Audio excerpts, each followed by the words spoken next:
Hi అండి, welcome back to my channel. అందరూ సంక్రాంతి పండుగ ఎలా జరుపుకున్నారండి? అందరూ బాగున్నారా? అందరూ హ్యాపీగా ఉండాలని నేను మనస్ఫూర్తిగా కోరుకుంటున్నానండి. ఈరోజైతే నేను మటన్ కర్రీ అయితే నేను చేశానండి. ఇది నేనైతే ఎప్పుడు ఇలాగే చేసుకుంటానండి. ఇది నా స్టైల్లో వంట. మీ అందరికీ షేర్ చేద్దామని అయితే నేను వీడియో తీసానండి. నేను 1/2 కేజీ మటన్ తీసుకున్నాను. శుభ్రంగా వాష్ చేసుకొని పెట్టుకున్నానండి. ఇప్పుడు మసాలా దినుసులు, ఒక లవంగ, యాలకు, ఒక దాల్చిన చెక్క, కొద్దిగా బిర్యానీ ఆకు తీసుకున్నాను. నేనైతే నాన్ వెజ్లకి ఎప్పుడు పల్లి నూనెని వాడతానండి. నేనైతే కుక్కర్ తీసుకున్నాను. ఇప్పుడు పోసిన పావుతోటి 3 పావులు అయితే నేను ఆయిల్ అయితే వేసుకున్నానండి. అది వేడయ్యాక బిర్యానీ ఆకు అవన్నీ వేసేసాను. ఇప్పుడు డైరెక్ట్గా మటన్ వేసానండి. వేసి బాగా కలుపుకోవాలి. మేమైతే ఆనియన్ తినమండి, దానివల్లనే నేను ఆనియన్స్ వేయలేదు. ఒకవేళ మీరు వేసుకోవాలనుకుంటే వేసుకోవచ్చు. ఇప్పుడు ఒక 5 నిమిషాలు మూత పెట్టి అయితే మగ్గిద్దామండి.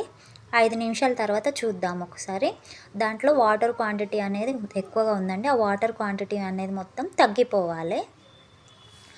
బాగా మధ్యలో మధ్యలో కలబెట్టుకుంటూ ఉండాలండి. బాగా కలుపుకోవాలి.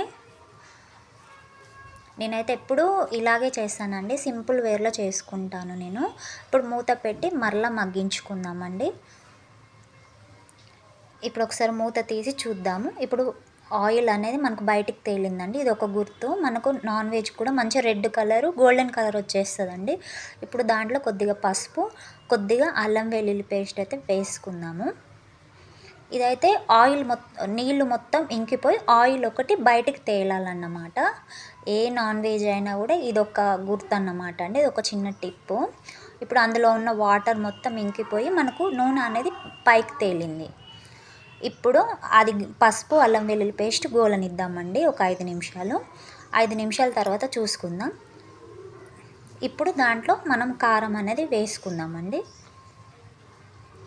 నేనైతే 1 స్పూన్ అయితే కారం అయితే వేసాను. బాగా కలుపుకుందాము. మంచిగా చిన్నగా కలుపుకుందాము. చూసారా, చూడ్డానికైతే చాలా అంటే చాలా బాగుంటుందండి.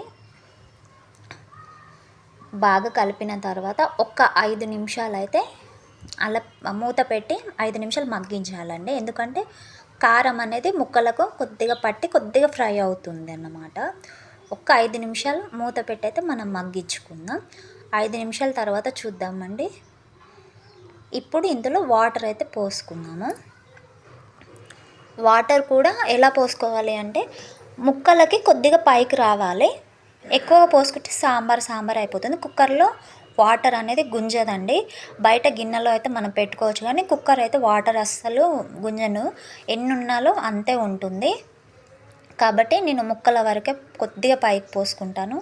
మీకు ఇదివరకు వీడియోలో కూడా నేను చెప్పానండి. ఇప్పుడు సరిపడా ఉప్పు అయితే వేసుకుందాము.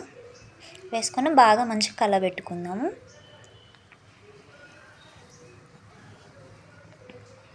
ఇప్పుడు వాటర్ చూసారు కదా, చాలండి. ఇప్పుడు కుక్కర్ విజిల్ అయితే పెట్టేస్తానండి. ఒక 9 విజిల్స్ అయితే రావాలండి. 9 విజిల్స్ తర్వాత నేను మూత తీసాను. ముక్క అయితే మంచిగా ఉడికిపోయిందండి. ఇప్పుడు స్టవ్ వెలిగించుకుందాము. ఇప్పుడు వెలిగించిన తర్వాత అందులో ధనియాల పొడి, గరం మసాలా అయితే మిక్స్ చేసి వేస్తానండి. చివరిలో కొద్దిగా కొత్తిమీర వేస్తున్నాను.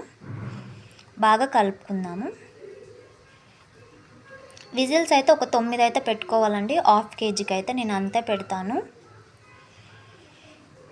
ఇప్పుడు ఒక 5 నిమిషాలు అట్లా ఉంచుకుందాం. 5 నిమిషాలు ఇక స్టవ్ ఆఫ్ చేసుకుంటే సరిపోతుంది. ఇప్పుడు కింద దించి చూపిస్తున్నానండి. ఒక 10 నిమిషాల తర్వాత ఇలా ఉందండి. ఇందాకటికి ఇప్పటికి చిక్కబడింది చూడండి.